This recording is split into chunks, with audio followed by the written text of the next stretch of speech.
While we've all been focusing on the coronavirus and the concomitant stories, mandates good, mandates bad, figures up, figures down, deaths, comorbidities, etc., what stories haven't been told and what will be the consequences and what follows this pandemic? Let's dive into that now. Hello there, you 4.7 million shimmering miracles. I'm so glad we're here together. We get to have this conversation. We get to learn and change the world. Now, I know we use titles that are appealing and catchy, like, if you thought the pandemic was bad, wait till you see what's next. But the story behind that's a fascinating one, and one that I want you to understand. We've all been not necessarily distracted because the coronavirus is certainly an impactful phenomena, however you look at it. But what's happening now and what's also been happening during that 2 years is very interesting. News stories are emerging. Let's look at those now. In 2020, the number of miles Americans drove fell 30% because of the pandemic, but the number of traffic deaths rose by 7%. Why would Americans be driving so much more recklessly during the pandemic? But then in the first half of 2021, according to the National Highway Traffic Safety Administration, motor vehicle deaths were up 18.4% even over 2020. Contributing factors, according to the agency, included driving under the influence, speeding, and failure to wear a seatbelt. I guess where this article is going is when there is something like a pandemic that dominates a national and indeed global narrative, it perhaps masks secondary narratives that are impactful and affecting in their own way. Stories like these and statistics like these indicate a general malaise. Is a culture in decline? Are we entering a particular form of civilization's endgame? It seems pretty clear to me that we are. This is an epochal moment. Something we need to be aware of is transition. Transition doesn't necessarily mean deterioration. It means be aware, because we're about to enter a liminal space that could go in either direction. I suppose the coronavirus narrative has been so tightly controlled and amplified so strongly that we've been distracted from and not invited to examine secondary narratives around mental health, addiction, other consequences of the kind of changes and measures that have been implemented. Now, as the figures are no longer reported on American news, now as the various regulations end in the UK, perhaps this is time to look seriously at what the consequences are and what other stories have been unfolding and what the impact of those stories might be. Not only is reckless driving on the rise, but the number of altercations on airplanes has exploded. But we know what that bloody is. People are punching each other in the face and gobbing at each other if they ain't got masks on. The murder rate is surging in cities, drug overdoses are increasing, Americans are drinking more, nurses say patients are getting more abusive, and so on and so on.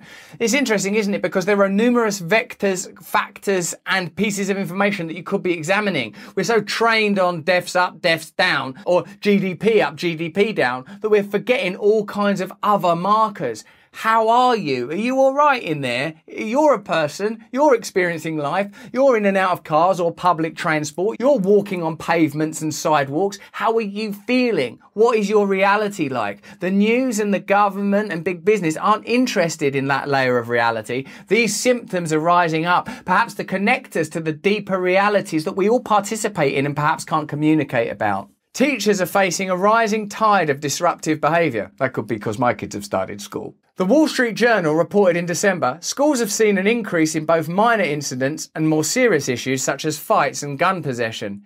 In Dallas, disruptive classroom incidents have tripled this year compared to pre-pandemic levels, school officials said. Now, of course, that could be because the nature of reporting has changed, but it does seem to indicate an underlying phenomenon, which I bet you personally are aware of. Do you feel different? Do things seem different to you? When you live in a culture where the only things that matter are things that can be measured, then you start to omit your own actual experience as a human, what it's like to be you, what your emotions are, how your spirit is. It's interesting when you are moved and marginalised out of the territories that are actually the most important things in your life. When we do stories about the pandemic perhaps facilitating the biggest wealth transfer in history, which can be tracked and demonstrated and proven, or make cartoon villains out of billionaires like Bezos or Bill Gates, we have to consider that these things are real and have real human consequences. Stuff that doesn't perhaps get told or demonstrated or shown or lit by the lens of the mainstream media, but nonetheless is occurring. The quality of lives of ordinary Americans, of ordinary people all over the world, is being negatively affected by the actions, policies and ideals of the people that are orchestrating the direction, creating the agenda. This month, the Institute for Family Studies published an essay called "The Drug Epidemic Just Keeps Getting Worse." What's that about? The essay noted that drug deaths had risen almost continuously for more than 20 years, but overdoses shot up, especially during the pandemic. You remember at the beginning when people were saying, hey, won't these lockdowns maybe cause people to take more drugs, drink more, and even end their own lives? And it's like, hey, don't say that. That's unpatriotic. Shut up. Hey, don't you think there'll be an increase in like sort of cancer and operations being put off and unnecessary? Hey, shut up. Don't talk about that. It's unpatriotic. What is this country we're supposed to be being patriotic to? And who benefits to the allegiance to this particular flag? The number of gun purchases has soared. In January 2021, more than 2 million firearms were bought. That's a response to fear, lack of trust in powerful institutions, suspicion between each other. All physical actions have an emotional element, an emotional component. As Americans' hostility towards one another seems to be growing, their care for one another seems to be falling. When you look at the media, that's hardly surprising, is it? All of the generation of negative propaganda, of reasons to dislike one another, the amplification of ideas. I made a joke about their airline spats and fights and brawls, but there you can literally see it. People are so energized by their opinion around whether or not to wear a mask because of media information that is escalating already frightened, fearful, and tense emotion. A study from Indiana University's Lilly Family School of Philanthropy found that the share of Americans who give to charity is steadily declining. That's a kind of sad thing too. Obviously there's an economic component, but if compassion is decreasing because you're continually told, oh, there's these people and it's their fault that they're this or it's their fault that they're that. This isn't the first time we've seen that. That's what all prejudice and bigotry is based on. They're different, it's their fault. Don't think about them. They're homeless, it's their fault. Who cares? If you start to amplify those narratives, there will be a consequence. In the year 2000, 66.2% of households made a charitable donation. But by 2018, preceding the pandemic, of course, only 49.6% did. So we're creating a less compassionate society. The share who gave to religious causes dropped as worship service attendance did, but the share of households who gave to secular causes also hit a new low, 42% in 2018. We're experiencing the stripping away of meaning, of connection, of our values as human beings, as spiritual beings. These feelings of altruism, compassion and trust are being replaced by suspicion, doubt and fear. Who's creating that suspicion, doubt and fear, and why are they doing it? Let me just, to take the suspense out of this. Because if we all recognise that we're basically the same in spite of obvious differences, then we'd get along with one another. We all look different, we all sound different, but ultimately we have the same interests. And people that distract us from that are doing it for a reason. And when we see an increase in distrust, mistrust, violence, hatred, while there's a wealth transfer happening, it would be foolish not to consider that there might be a connection. This is not even to mention the rise in polarisation, hatred, anger and fear. When I went to college, I never worried that I might say something in class that would get me ostracised. But now college students I know fear that one errant sentence could lead to social death. That's a monumental sea change. Again, the culture is creating conditions that are not beneficial to you. Culture is not your friend. Culture is your jailer. But something darker and deeper seems to be happening as well. A long-term loss of solidarity, a long-term rise in estrangement and hostility. This is what it feels like to live in a society that is dissolving from the bottom up as much from the top down. And some of the poisons must be cultural. In 2018, the Washington Post had a story headlined, "America is a nation of narcissists," according to 2 new studies.